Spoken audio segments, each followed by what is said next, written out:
My name is Deborah Ewuru. Sometimes I forget I'm married. My name is Deborah Oputa, or you can just call me Mrs. Sage.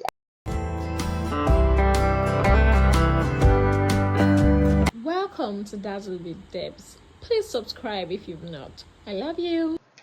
Hi guys, this AI tripod is killing me.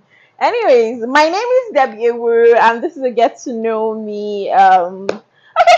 Hi guys, my name is Debbie Ewuru. This is Dazzle with Debs, and this video is just all about getting to know me. So let's get right into it. I realize I've never really done a get to know me video before. Like say vlog, shoot, whatever.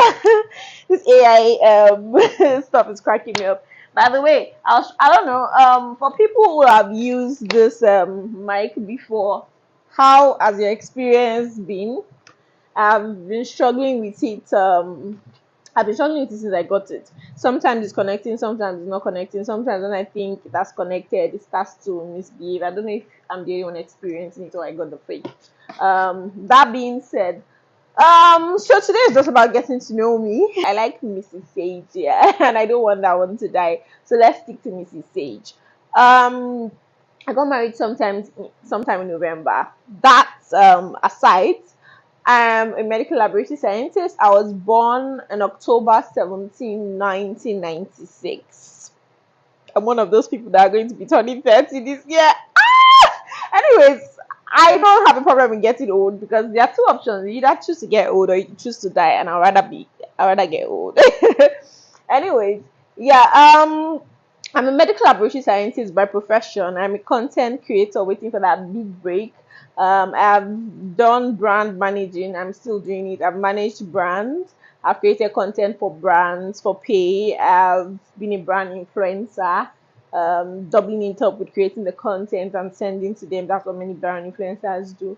My goal for this year, by the grace of God, is to go international and work with bigger brands like Temu, Shein, and much more bigger brands. You get. I feel like because I have a 9 to 5 that takes so much of my time, I've not been given as much as I should. But this year, I'm trying to be very intentional about my content. Even though I also tried, because I realized that I don't have as much time to be home seated like this, creating content like this. Yeah, see my mic, by the way, ignore it. Yeah, I think I should just bring it closer. Oops. So I realized that I don't have that much time. So I resorted to shooting anywhere I get the opportunity to. I started shooting at work, I started shooting at the market and all of that. And then last year I found my niche, movie review. Even though I'm not a big fan of niche, I believe that we grow, and then well, it's okay to life generally. It's okay to be able to add things and remove things. If people love you, they'll want to follow up to get to know what you have to say at that particular time. You get. So I want to check if my video is still working. I'm trying to find myself. I hope you come along with me, and I hope you support me either way, whichever way, whatever version you get to find. Anyways, this is That's With Them. Please subscribe if you've not turned on the notification button and come along with me. Like I said, I grew up in the barracks. I grew up in, first of all, I was born in Pedro Police Barracks, Shomolu, Lagos. Then I think when I was 13, was I 13 or 16? I would like to think I was 16, 15 turning 16, because I was in SS3. We moved to Alausa Barracks in Keja.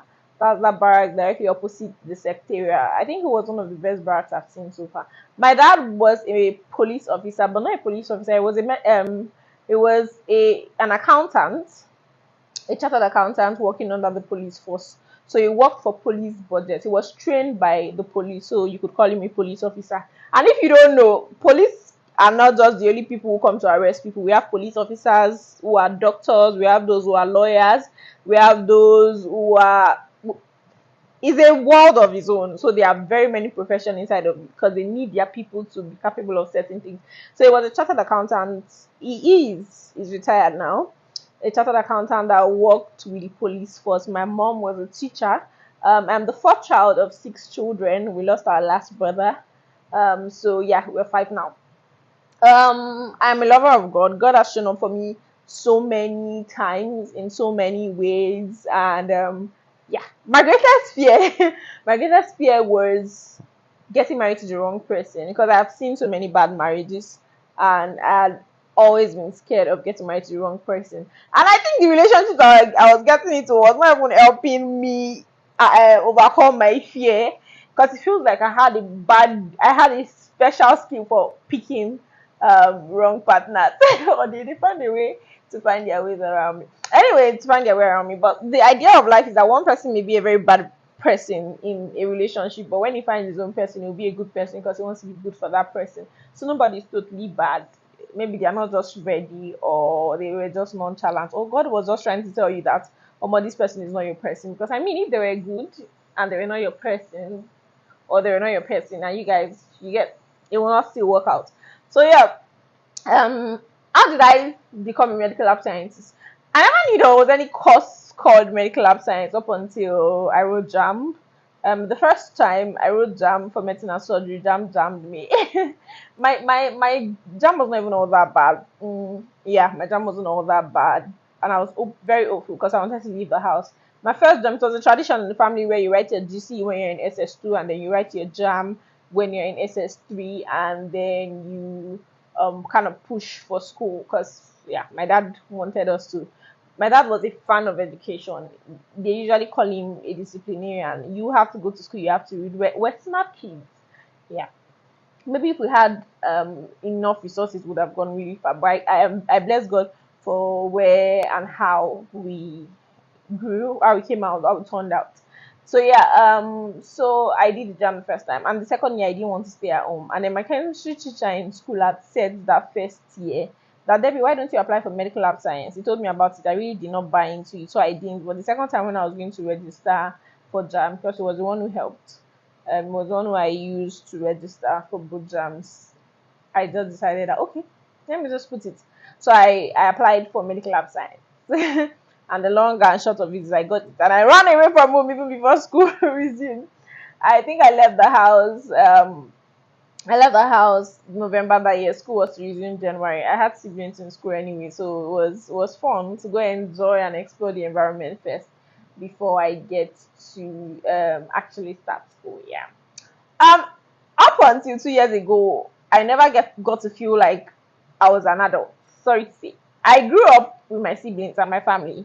I went to school, same school where three of my other siblings had attended, and I was literally living with them. They were still sending me around. They be go wash plates. They be when you come back from school, pass to the market. It didn't feel like school. Sometimes when I also feel like I was in university, I would just run to my friend's place that stays at the hostel, and I was going for night class. That was how it was. But thank God, because that shaped me.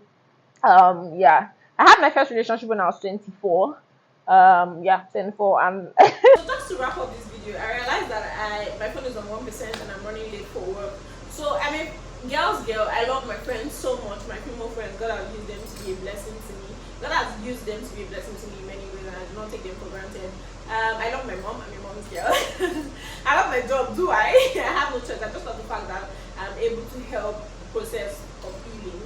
I'm able to help people get better. But the fact that people's lives sometimes are in my work mannerism or are dependent on the way I go about my duty makes it feel so delicate and scary sometimes. But I won't trade my profession for anything. I love business. My final destination would be to be a very big business person. I would love to own my own business. I would love to own my own company where I would do something of my own. I want my children to be very proud of me. I want to make my family proud, my mom proud, my siblings proud. I have to rush off to work. So if you have any other questions, please ask. So don't be scared to ask. Please subscribe. Please follow me. My goal is to get to 1,000, and I hope we do that. I'll have a vlog very soon of myself or my mom because she's listening today. So I'll try to ask her a few questions I feel you guys would be interested in. Okay, love you guys. Bye.